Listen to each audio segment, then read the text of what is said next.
Sinigaw to Kai Soto for the jam. 7'2" Batangilas star and UAAP Juniors MVP Kai Soto has made a decision as he takes on the long road to the NBA. Soto has confirmed he will fly to the United States in April to train for 2 months as he prepares for the upcoming FIBA Under-19 World Cup in June.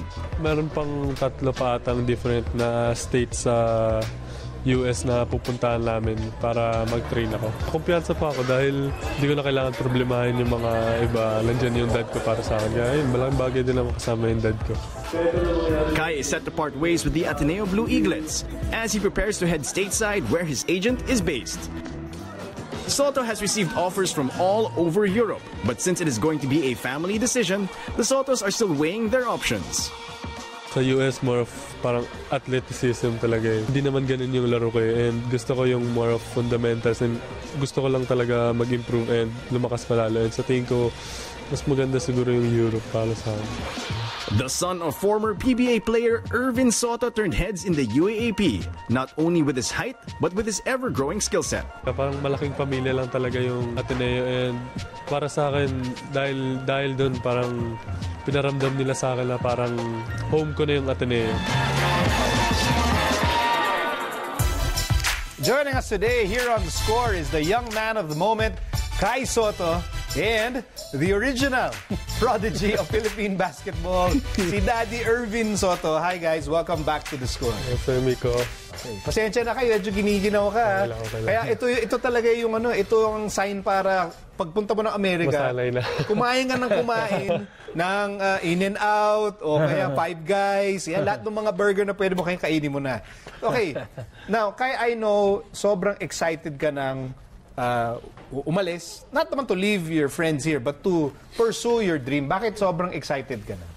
Sobrang excited kasi dati ko pang gustong pumunta sa ibang bansa para mag-train kasi ibang klase yung experience na nakukuha mo pag dun ka sa ibang bansa, iba't ibang mga trainers, iba't iba yung mga players na makaka-train mo and sa tingin ko napakalaking bagay yun para sa akin lalo na para sa pag-improve ko. Ganun.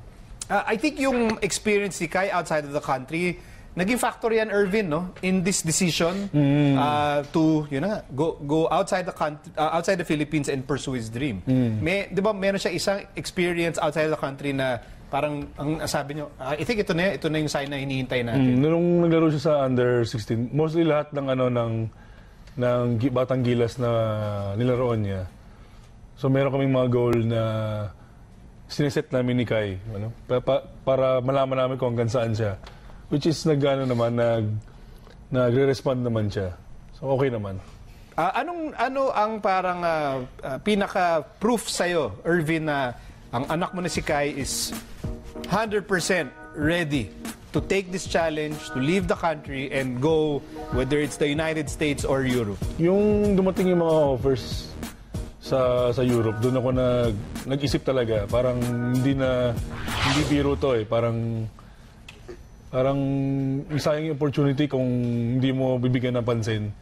So, nung under 17 siya sa Argentina, syempre bold na yun, di ba? Makakita ka ng mga future NBA players na magpapadrop din in the future. So, nakita ko yung mga players doon. Hindi naman siya nakakalayo doon sa mga big men na mga bata doon. So, parang sa akin, kailangan talaga ng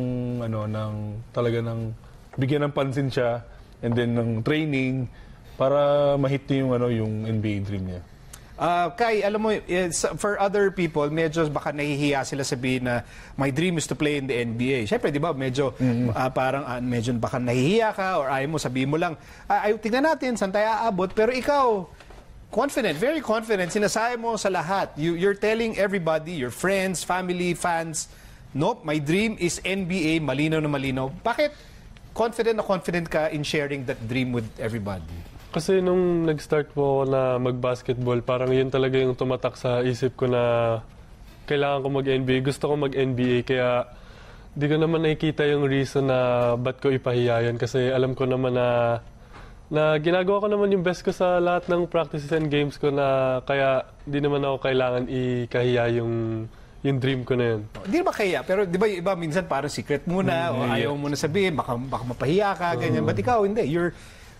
Anong meron ka, Kai? When you, siyempre you have your moments, tapos napapaisip ka, ano yung meron ka within as a person na alam mong ito ang magdadala sa'yo from here all the way to the NBA? Sa tingin ko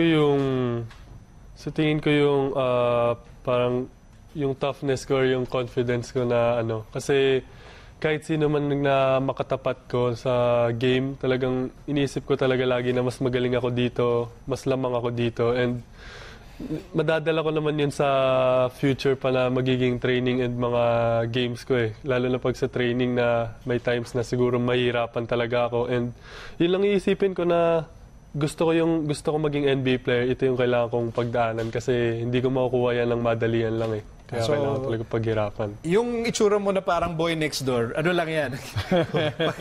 mukha lang mabait, pero pag competition na, in other words, pag competition na, lalo na kung kalaban na ni Kai is, ito na, from iba-iba na, Americans, Europeans, Spaniards, whatever, Ervin, lalaban si Kai. Oo, parang kahit nandito sa Pilipinas, naglalaro siya sa UAP, parang mas gusto ko pa na tinitira siya o binibigyan siya. Kasi parang, sige, bigyan niyo yan, dyan lalong gagaling yan. Kasi para sa akin, nakikita ko yung bata na mas, pag lalo mo siyang challenge, mas lumalabas talaga yung talent niya eh. So natutuwa ako doon dahil merong mga ibang players, so merong tao na minsan nagbabackdown sila sa mga challenges na binibigay sa kanila. Especially ako, nung naglalaro ako, ganun yung ginagawa ko. Ganun yung ginagawa ko. Ano yung dati mo sa'yo taga-challenge sa mga star player dati? Di naman. Parang ginagawa ko lang na, tinatansya-tansya ko lang. Pero siyempre kung talagang lalaban siya, lalaban talaga yung bata na siya. Okay. Speaking of lalaban, so lalaban ka, you're going to pursue your NBA dream, siyempre may peg ka. Meron kang, sino ba ang gusto mong maging, para, gusto ko, yan, yung player na yan, ganyan ako magiging player. Ano ba? Kevin Durant, Boban, Zion, o Porzingis. Ano bang peg ni Kai Sotto? Idol ko talaga, Sir Miko, si Porzingis dahil talagang sinusubaybayan ko yun simula nung na-draft pa siya. Kahit before pa siya ma-draft, kinuwento na siya ni Daddy sa akin. And doon ko pinanood yung mga games na talagang inidolo ko talaga siya. And isa pa sa mga gusto kong maging si Joel Embiid dahil yun nga nakikita naman ngayon na siya na yung best na big man ngayon sa NBA, and grabe yung nadadala na sa liga eh. Grabe. Kasi galing mo na si Joel Embiid mag-social media eh. Ang usay nito mag-IG stories eh. Pero yung Kristaps Porzingis, pwede nga. Pwede. In fact, di ba umalis na si Porzingis sa Knicks? O ikaw nang pumalit doon. Samahan mo na si Kevin Durant tsaka si Kyrie Irving. Tapos kayo na yung big three doon sa New York. Okay, mabilis lang, Daddy Irvin. Ano bang itinerary natin? Kailan ang alis nyo? And then, as I understand, Atlanta ang unang lapag nyo. No? So, ano bang calendar ng Soto family? Itong April, alis kami muna ni Kai. Dalawa kami aalis. Tapos magtitrain siya sa US kasi kailangan niya munang magpalakas ng katawan. Yun yung talagang first priority natin eh. Tapos magti-training siya and then ready siya para dun sa June and last week ng June and first week ng July. Yun yung U19. So yun na, parang dire-diretso na yun. After ng U19, balik ulit kami ng US para mag-training ulit, and then yun na, dire-diretso na yun. Diretso na. Kai, your message to lahat, buong Pilipinas, cheering for you, what is your message for them? Nagpapasalamat ako sa lahat ng sumusuporta sa akin, sa lahat ng tumutulong sa akin, and sa iba pa, sana tuloy na suportahan niyo ako sa mga magiging pagsubok ko dahil maasahan niyo naman na gagawin ko yung lahat ko para matupad tong pangarap na to, and para sa ating lahat naman ito. Basta ito para sa bayan at para yung mga bayan. Extra pats ko i-donate ko na sa'yo para maging Zion ka. Ervin and Kai, the whole country is cheering for you and the Soto family. So best of luck, and we really want to see your dreams come true. Thank you. Still ahead, we'll speak to the organizers and ambassadors of one of the country's biggest cycling events, the Pru Ride Philippines 2019. So stay with us.